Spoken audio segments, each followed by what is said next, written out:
एक मध्यम आय वर्ग के पिता ने अपने दोनों बेटों को तमाम विषम परिस्थितियों के बाद भी पढ़ा लिखा कर अपने पैरों पर खड़ा होने लायक बनाया।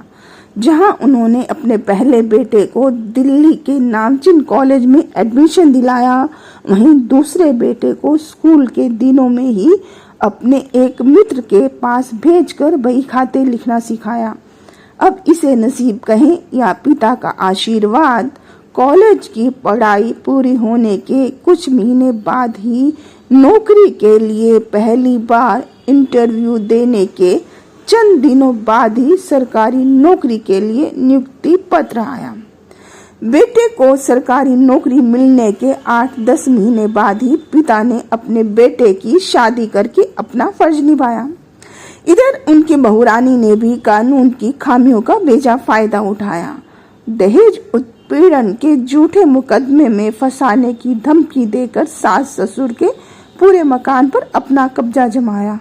पिता ने भी वक्त की नजाकत को समझते हुए ससुराल में रहने का मन बनाया। इससे पहले कि जीवन की गाड़ी पटरी पर आ पाती, उनके दूसरे बेटे ने लव मैरिज करके खुद के समझदार होने का नमूना दिखाया। बेटे की मां ने अपना जेवर बेचकर नई बहू के लिए गहना बनवाया। दूसरे बेटे की शादी के कुछ महीने बाद ही बेटे की साली ने मौत को गले लगाया। अपनी बीवी को बदनामी से बचाने के लिए उसने पुलिस को पैसा देकर मामला वहीं रफा दफा करवाया। दोनों बेटों ने शादी के बाद अपनी कमाई से अपने ही माता पिता को एक वक्त का खाना भी नहीं खिलाया। इसका फायदा ये हुआ कि अपने ही माता पिता की मृत्यु तक छोटे बेटे ने इतना पैसा कमा लिया कि वो अपनी बीवी को सोने से तोल पाया। ये बात दूसरी है कि जिस माता पिता ने उसको बरसों बरस पाला पोसा, उनके लिए कभी एक झोपड़ा भी नहीं बनवाया, लेकिन बेटे ने अपनी बीवी के लिए आलीशान महल बनवाया। समाज ने भी उससे कभी नहीं पूछा कि उसके पास इतना पैसा कहाँ से आया। जेब में पैसा आते ही समाज ने उसको धर्म का ठेकेदार बनाया।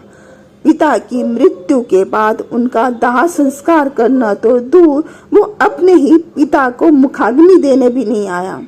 दुनिया के किसी भी इंसान ने उसको अपने ही माता पिता के प्रति कर्तव्य का निर्वाह करना नहीं सिखाया। मैंने जो कुछ भी अपनी आंखों से देखा वो सभी तुमको बताया।